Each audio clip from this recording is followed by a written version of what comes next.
আহ শান্তি, কিন্তু শান্তির মধ্যে অশান্তি। কি ভাবছেন শান্তির মধ্যে অশান্তি কোত্থেকে এলো?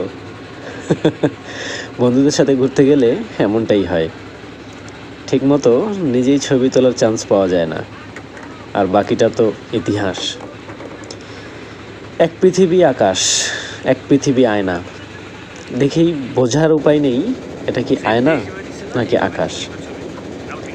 হ্যাঁ বন্ধুরা, আমি এখন আছি টাঙ্গুয়ার হাওর। টাঙ্গুয়ার হাওরে ট্রলার ভ্রমণ করছি। ট্রলারে ঠিক এভাবেই পোজ নিচ্ছিলাম বারবার, আর আমার বন্ধুবান্ধবরা, আমার ট্যুরমেটরা, ওরা সবাই বারবার আমাকে তাড়িয়ে দিয়ে ওরাও এই পোজগুলো নিচ্ছিল। তো চারিপাশের দৃশ্য দেখে এত এত আনন্দ অনুভূত হচ্ছিল, আসলে ভাষায় প্রকাশ করার মতো নয়। আমাদের সামনে আরও একটি ট্রলার যাচ্ছে, তো আমরা ট্রাই করছিলাম ওই ট্রলারটিকে ওভারটেক করার।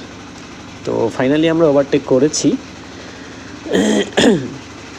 আমাদের ট্রলারটাও খুব দ্রুত যাচ্ছিল, কারণ সন্ধ্যা নেমে আসছে, সন্ধ্যার আগে আগেই আমাদের ওখানে পৌঁছাতে হবে। বারবার পোজ নিচ্ছিলাম, একবার দাঁড়িয়ে, একবার বসে, একবার শুয়ে, যখন যেভাবে মন চাচ্ছিল। আসলে পরিবেশটাই এমন, যতই দেখি ততই মন চাচ্ছে একবার এইভাবে পোজ দেই, একবার ওইভাবে পোজ দেই, একবার এইভাবে তাকাই, একবার ওইভাবে তাকাই। এই তো বেশ মজায় মজায় আমাদের সময় কাটতে শুরু করলো। শেষমেশ ওই যে দূর পাহাড় দেখা যাচ্ছে দূরে, ওই পাহাড়ের নিকটেই আমরা আমাদের গন্তব্য, আমরা ওই পাহাড়ের সেখানেই যাচ্ছি।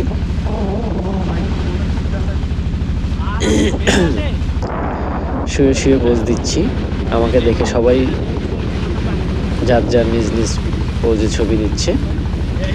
আমরা নৌকা থেকে নামার পর হেঁটে হেঁটে নীলাদ্রি লেকের দিকে যাচ্ছিলাম। আর টাঙ্গুয়ার হাওরে ট্রলার যেখানে এসে দাঁড়ায়, সেখান থেকে উপরে ওঠার পর এখানে হোটেল আছে, চার দোকান আছে, টং দোকান আছে। তো নর্মালি আমরা নৌকা থেকে, ট্রলার থেকে নেমে চলে এসেছি এখানে। সামনে যে পাহাড় দেখা যাচ্ছে, ওই পাহাড়টি মূলত ইন্ডিয়ার ভিতরে। আর সামনে ছোট্ট যে ঘরটি দেখা যাচ্ছে, এটি হচ্ছে ওয়াচ টাওয়ার।